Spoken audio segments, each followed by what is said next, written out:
सगड़ो करो ये निर्मल सगड़ो करो साचा सगड़ो आला भरण जाए जन भरण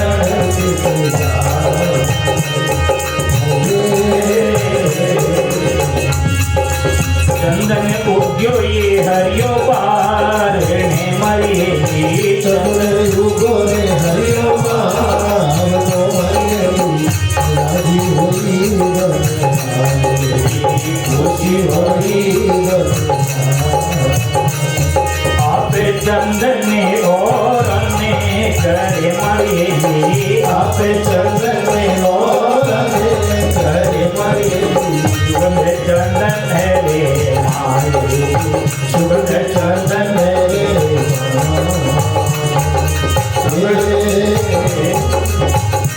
सगड़ो सगड़ो करो रे निर्मल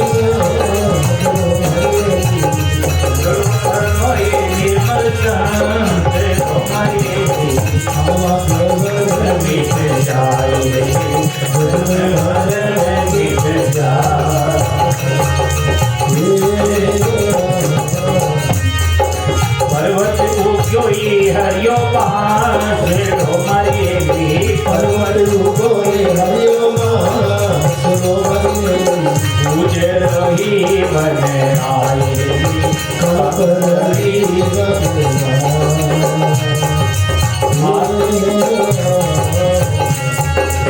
आप जले और डाले मारिए आप जले और जाले कपटे गांठे घटे मारे कपटे गांठे घटे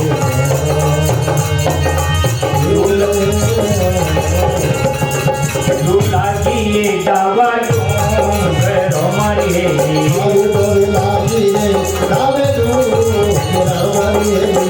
मिल गई डालो डाले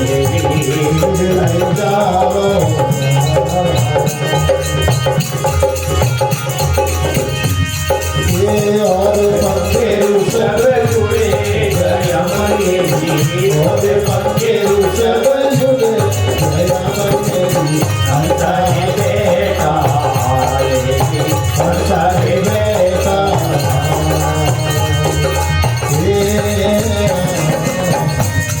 ये सगड़ो करो सगड़ो करो ये भोला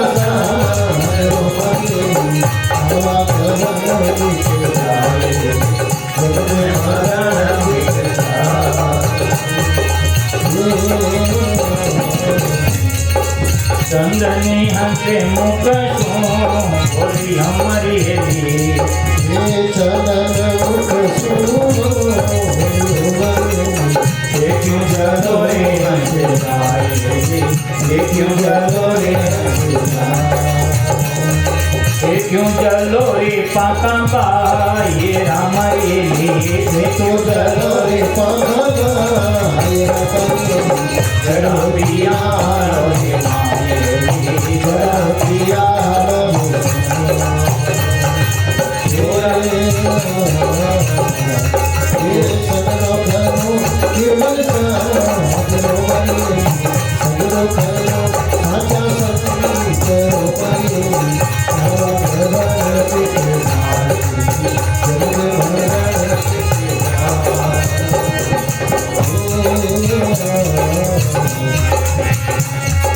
थोड़ा राया में झुक पावी हमारे थोड़ा में पालो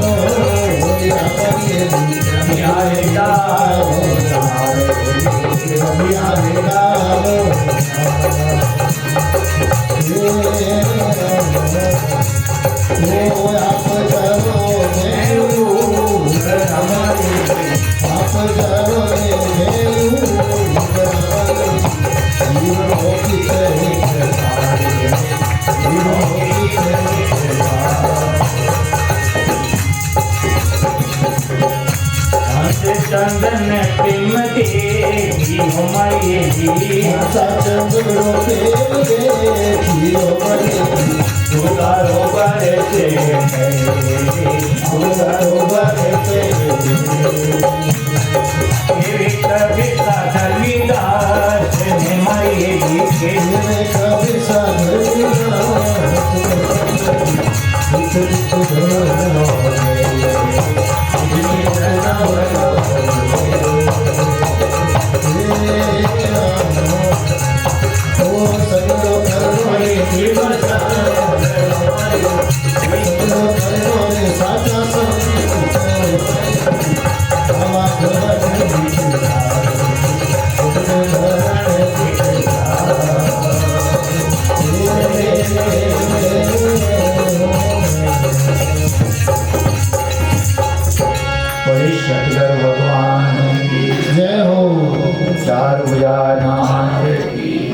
कपिल मुनि अपनी माँ को कहते हैं, माँ साधु पुरुषों का आसक्ति मोक्ष का द्वार है। मनुष्य की यदि आसक्ति साधु पुरुषों के साथ में हो जाती है तो मुक्ति का द्वार खुल जाता है। इस तरह से यहाँ पर कपिल मुनि कहते हैं कि हे माँ, मेरी अनन्य भक्ति ही एक ऐसी है, उनके सभी कर्मों के कोष को भस्म कर देती है। भक्ति से संपन्न मनुष्य योग के सरल मार्गों पर भी प्रवृत्त हो जाता है। मेरी अनन्य भक्ति से सभी प्रकार के कर्म जल करके उनके भस्मीभूत हो जाते हैं। इस तरह से कपिल मुनि अपनी माँ को कहते हैं, माँ अनन्य भक्ति के प्रभाव से मुझे वे प्राप्त कर लेते हैं, वे सर्वत्र मेरा ही दर्शन करते हैं। अंत में वे मेरे लोक में आकर के दिव्य भोगों को प्राप्त करके कर लेते हैं। वे अपना सब कुछ मुझे ही मानते हैं, उन पर मेरे काल चक्र का हे माँ कोई प्रभाव नहीं होता। इस प्रकार के भक्त मुझको प्रकृति और पुरुष का नियामक मानते हैं। ध्यान देना भाई, कपिल मुनि अपनी माँ को कहते कि माँ आत्मज्ञान ही मोक्ष का साधन है, इसी से ही अहंकार और ममकार रूपी दोष की निवृत्ति होगी। कि आत्मज्ञान से बढ़कर के और कोई ज्ञान नहीं जिससे ये अहंकार और ममकार रूपी है माँ ये दोष खत्म हो सके। संक्षेप में यहाँ पर बता करके फिर प्रकृति और पुरुष के विवेक से मोक्ष की प्राप्ति की बारे में बताया। कहा अपनी माँ से कि जिस तरह से माँ जल में प्रतिबिंब होने से सूर्य में शीतलता नहीं आती, उसी प्रकार प्राकृतिक शरीर में आत्मा होने से आत्मा गुण आदि नहीं होते। ध्यान देना, बात को समझना, बहुत सुंदर बात कही। जैसे जल के अंदर जो प्रतिबिंब होता है, सूर्य होता है, सूर्य का प्रतिबिंब पानी के अंदर पड़ता है। गंगा जल के ठंडा टीप पानी उसमें प्रतिबिंब पड़ता है, छिया पड़ती है। क्या सूर्य को शीतलता मिलती है? नहीं, सूर्य की शीतलता नहीं मिलती। जल से प्रतिबिंब पड़ रहा है पर कोई सूर्य को शीतलता नहीं मिलती।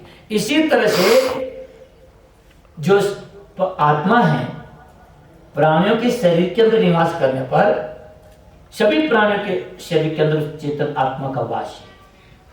उनकी बिना उनका किसी जड़ वस्तु का भी अस्तित्व नहीं है।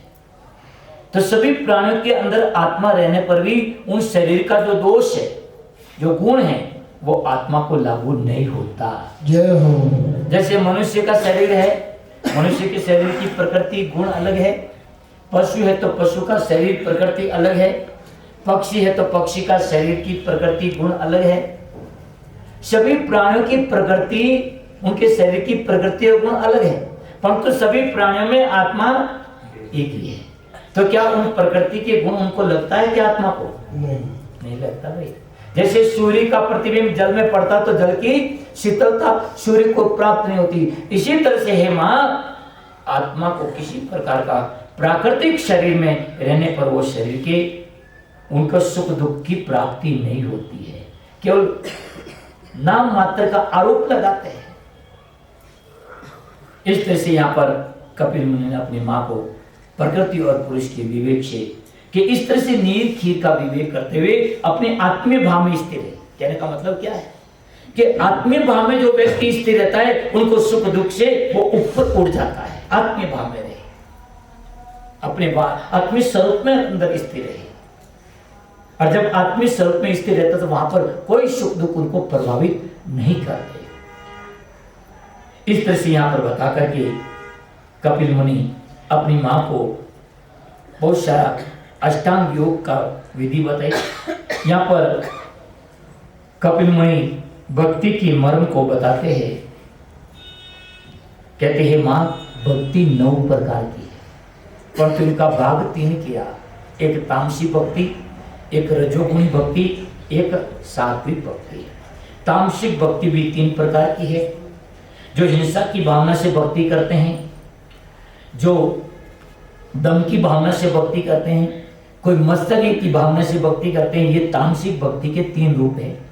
और रजोगुणी इसी प्रकार से रजोगुणी भक्ति है, उनके भी 3 रूप हैं। विषय की प्राप्ति के लिए जो भक्ति करते हैं, कोई ऐश्वर्य की प्राप्ति के लिए भक्ति करते हैं, कोई यश प्राप्ति के लिए भक्ति करते हैं, तो ये रजोगुणी भक्ति है।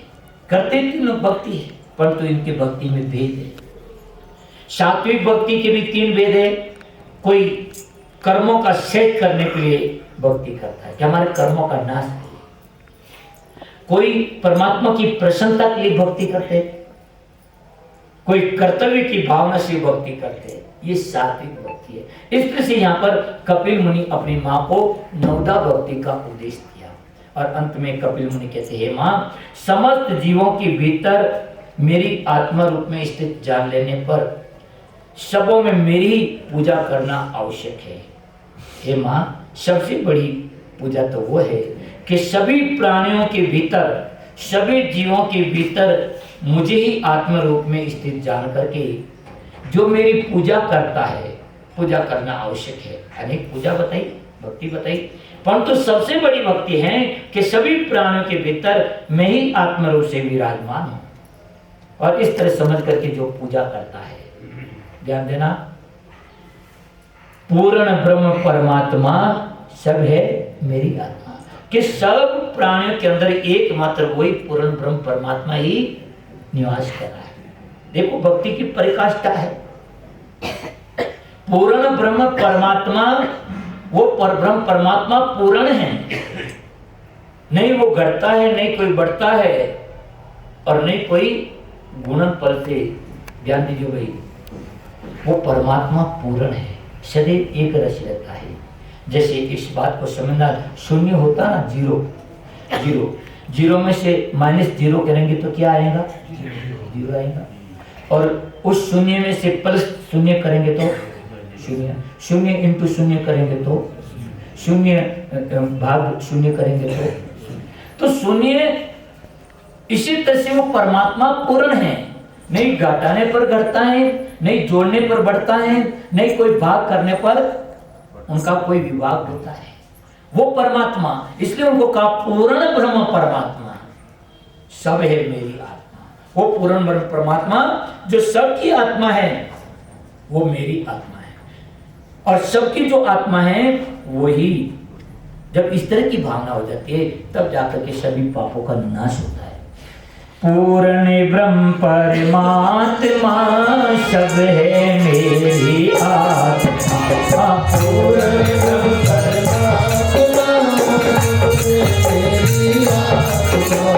सब है मेरी आत्मा का कौसा कर दिया खात्मा, सब है मेरी आत्मा का कौसा कर दिया खात्मा। पूर्ण ब्रह्म परमात्मा सब है मेरी आत्मा, पूर्ण परमात्मा सब है मेरी आत्मा, सब है मेरी आत्मा